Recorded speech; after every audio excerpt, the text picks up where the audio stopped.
nerd friends, it's Katy. So I've had this YouTube channel for about 2 years now, or maybe a little bit more, and I've been really going through some stuff, and I've been gone for a long time. And this is the story of, why I was gone for so long and what's happened to me. I was 11 years old when I started to feel different. I was always tired. I had very low self-esteem. I hated myself. I never had an appetite. I was unhappy all the time. Soon, I did my own research, and I figured out I might have depression. I kept everything to myself for a long time and didn't take care of it. Things got worse and worse, and at school, I would go to the bathroom to hide. My friend noticed things slowly, and she asked me what was wrong. I ended up talking to a guidance counselor at my school. My friend helped me get the courage to ask for help from an adult, and I'm very grateful for that. So, for a while, I was okay. A few weeks passed by, and I started having terrible thoughts in my head. I started hating myself even more, and thinking that my friends and family were only pretending to like me. Then, I had suicidal thoughts. When these thoughts first came up, they were small, minor thoughts that happened when I was alone. The thoughts would slowly creep into my head for a short time and then just stop. But over time, the thoughts grew stronger and more frequent. Soon, I had these thoughts every day, and every day they grew stronger and stronger. I remember one day I had 40 suicidal thoughts. Towards the end of my 6th grade school year, I had to be sent home a few times because I wouldn't be safe alone. This is a small example of how extreme this was for me. Soon, I had these thoughts all the time. For a while during the summer, I didn't think I would be alive for the upcoming school year. Later that summer, my family went to Disney World, which became the worst trip I'd ever been on.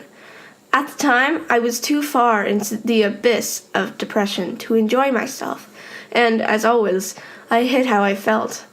It was the worst experience I'd had that summer.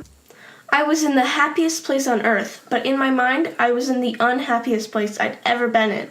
It was terrible. Once I got back from Florida, it was time to go to a new school, junior high. This somehow worsened my emotional state. After I got into the routine of school again, my suicidal thoughts went from a thunderstorm to a hurricane. The thoughts were crushing me, leaving no room to breathe. All I can remember from those few months is pain and hiding and fear. I still had my friends, and even made new great ones, but even when I was happy, there was always that thought of ending it all. By October, I had so many thoughts that I wrote a letter for my best friend to find. It was a letter telling her I had killed myself, which I was planning on doing soon. Maybe a month later, I came close to attempting suicide. I was alone in my basement when I got my hands on a cord and decided to make a noose. As I was tying the knot, I was called upstairs, unable to use it. I didn't tell my parents about what I was doing down there, but I told my friend. She told a guidance counselor who called a suicide hotline and my dad, who took me to the hospital. When I was admitted, I was terrified. I was scared about being away from everyone I care about. I was scared about what would happen next.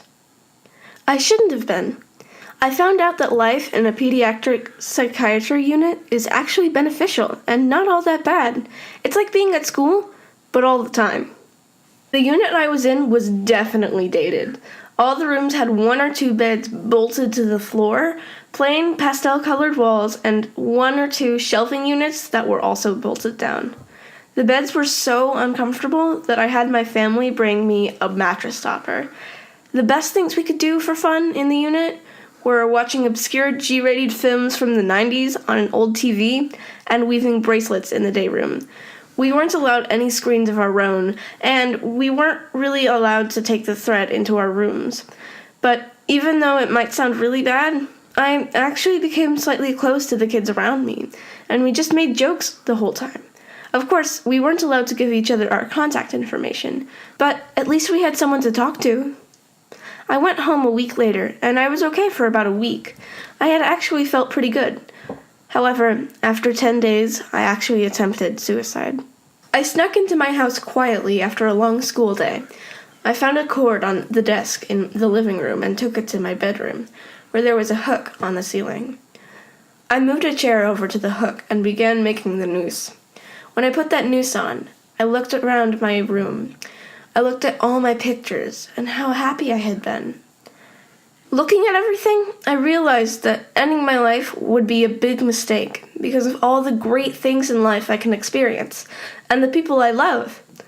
I quickly took the noose off and put my chair back. I then ran downstairs and told my dad what had happened.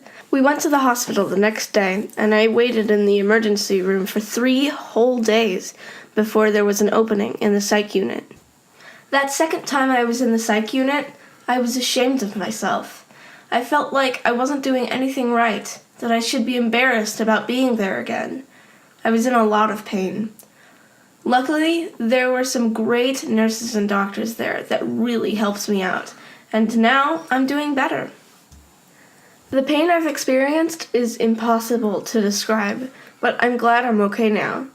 It took me a long time, but now I rarely have these thoughts, and my medications have been helping me a lot. I made this video to show other kids who may be suffering that they are not alone. Everyone is going through something, and no one should have to go through it alone. If you or someone you know are experiencing a similar situation, please go ask for help from someone you trust. If you're thinking about hurting yourself and you don't know who to talk to, here's the number for the National Suicide Prevention Hotline, and you can call them right here. And things can get better. You just have to take the first step.